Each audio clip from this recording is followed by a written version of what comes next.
Hello, and welcome to Lecture 1 of Magnetic Fields of Moving Charges in Phys 1204.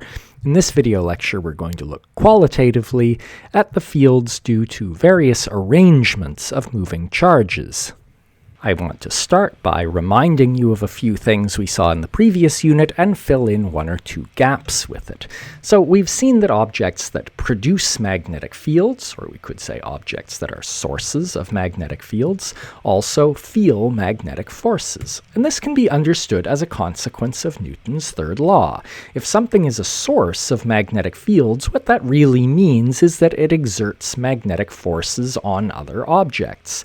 And so Newton's third law tells us that those objects must exert magnetic forces back on it. So, for example, we know that a bar magnet is a source of magnetic fields, so you can understand this as perhaps that magnet 1 is producing a field, and that field exerts a force on magnet 2, but similarly magnet 2 produces a field, which is what is exerting a force on magnet 1.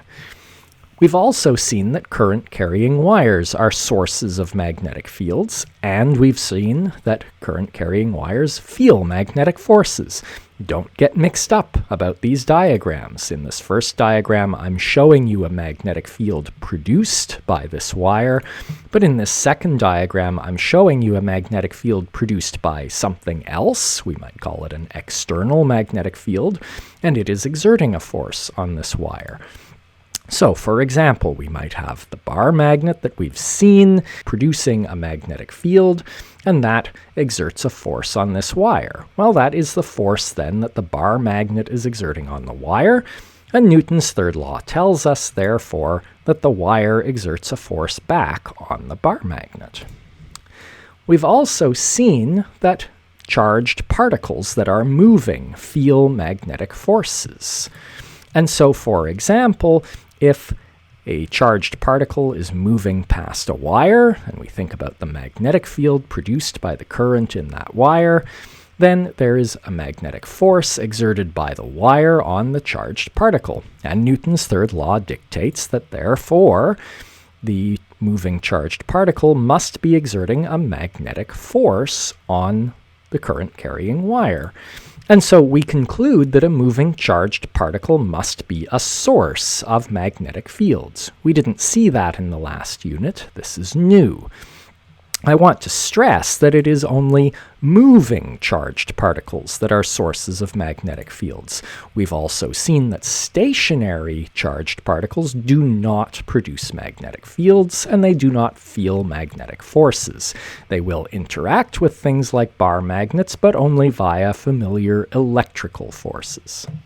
What's the shape of the magnetic field due to a moving particle? Well, we can think of it by thinking about a long wire, because the field due to a long wire must be a sum of fields due to moving particles, since that's what a current-carrying long wire is, just a whole lot of moving particles all moving in a line. So that has cylindrical symmetry. It's symmetric for rotations about the wire and any mirror plane through the wire, and what's more, it has translational symmetry along the wire, if the wire is infinitely long. And so we expect the B field to form circles. We expect experimentally that it gets weaker as you get farther away from the wire, but you also expect it to be the same at any distance from the wire, no matter where along the wire you look. Well, what about a moving particle? It doesn't have cylindrical symmetry, it has circular symmetry. That's almost the same thing. It's still symmetric for rotations about the axis that the velocity vector is pointing along and all mirror planes through that axis. What it lacks is the translational symmetry. And so we still expect the B field lines to be circles. However, we don't expect that it remains equally strong no matter how far we look along this axis. And so prior experience tells us it probably gets weaker as we move farther away from the particle, and so it might look like this. We're going to be looking at how to calculate the magnetic fields due to various arrangements of currents and moving charges, and so, for example, one of the things we'll look at is a long straight wire. But another thing we'll look at is a loop. So this is a current loop, and in practice you could actually build something roughly like this, although it would be difficult, but more commonly we have something like a coil, which can be approximated as a whole bunch of current loops stuck together.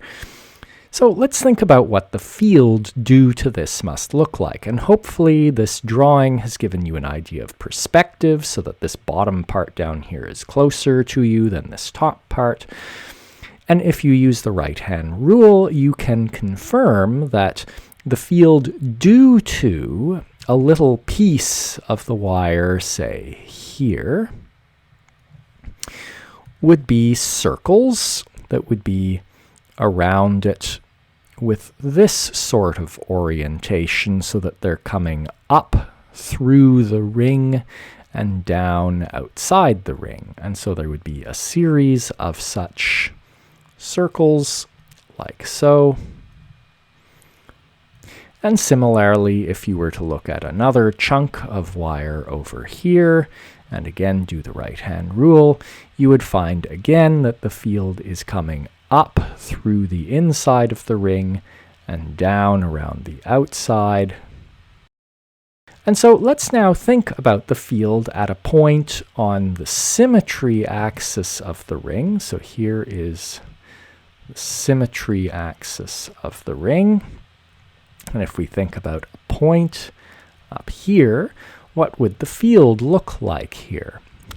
Well, let me call this piece 1 and this piece 2, and they're directly across from each other symmetrically. And the field up here, due to 1, again using the right-hand rule, you would find that it points vaguely something like this. And the field due to 2 would point something like this. And by symmetry, the horizontal components of those would cancel, and so we would get a total field that would be the sum of those two, which points straight up. And so up here, the B field is straight up. We can repeat that argument for every pair of points around the ring. Similarly, if we were to look at a point right in the middle of the ring, now the B field due to 1 is straight up, and the B field due to 2 is also straight up, and we're also closer to both wires, and so these B field vectors should really be bigger than the ones I drew up here, and so we would have a very large upward B field right in the middle of the ring. And similarly down below the ring, you would have a B field vector due to 1, which would point roughly this way, and a B field vector due to 2, which would point roughly this way, and again we get a total B field straight up. Let's now look at a point outside the ring, say over here.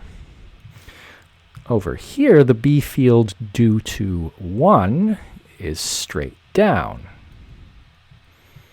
and the B field due to 2 is straight up, but must be rather small because we're a lot farther from piece 2. And so the total B field over here must be down. Overall, the picture is that if you look down on the ring from above, and if this current is running from our perspective counterclockwise, then the B field must be coming out of the page everywhere we look in the plane of the ring, and is rather strong. And above the ring and below the ring, it would also be coming out of the page. But outside the ring, the B field is down into the page, and it must be rather weak out here. Let's see that with a real coil. So you can see here the current comes out of the source here, in at this point, and you can see this yellow wire comes this way, and so the current is running counterclockwise in this coil. And now the compass shows you that the field is out, which you can confirm with the right-hand rule, just like we did. And if I flip the coil around, now Now the current is going clockwise from our point of view, and you can see that the compass was showing the field points in. Here's my attempt to draw a three-dimensional perspective picture of a field due to a current loop, and you might notice something striking about it. It's really very similar in appearance to the magnetic field due to a bar magnet. And so this sort of shows us a relationship between current loops and bar magnets, and how you can think of them in the same way. You can think of it as if a current loop has a north magnetic pole and a south magnetic pole. It really doesn't, but it has the same sort of field configuration as an object that does have those poles. Something else you can think about as a way of thinking of what a current loop is like is that it's just like you have a charged ring that is spinning, and that gives us a way of thinking about elementary magnets. If you think about a spinning ring of charge and look at what happens to its field as you let its radius go to 0, you end up coming up with exactly the dipole field due to an elementary magnet. So this raises a question. Are electrons and other elementary particles like quarks just tiny spinning charged rings? Well, in fact, if you work through the theory, you come to the conclusion that they can't be, for a variety of reasons, mostly to do with that they would have to spin way too fast. So the other thing to realize is that if you take a bar magnet and let all its dimensions go to 0, you also get a dipole field just like an elementary magnet. And so you can think of an elementary magnet also as just like a bar magnet. However, this term spin has stuck around, because for a while people really did think that elementary particles were spinning, and that's what produced their magnetic fields. And so you've probably heard of the spin of an electron. These days, we generally talk more in terms of a moment. So we saw earlier in the course the electric dipole moment, and we haven't really done much with it. It's really beyond the course. And similarly, there is something we call the magnetic dipole moment, which is beyond what we'll do in the course, but I'll just mention it briefly. You can calculate the magnetic dipole moment due to a bar magnet or due to a spinning ring of charge. And similarly, elementary particles like electrons have magnetic dipole moments, and in fact, they've been measured to very, very high precision. And this is related to the quantum mechanical property spin that you will have encountered. So spin of particles like electrons is telling you something about their magnetic dipole moments. The one remaining thing that I will say about dipole moments is that anything with a dipole moment, whether it's a permanent magnet or a coil or an elementary particle, will tend to align with any magnetic field that it's in. So here is a coil. Right now there's no current running in it, and I've suspended it from strings so that it's fairly free to rotate, but isn't free to move. And if I then turn on the current in it, you will see that with the current on, it aligns with the magnetic field, just like a compass needle would.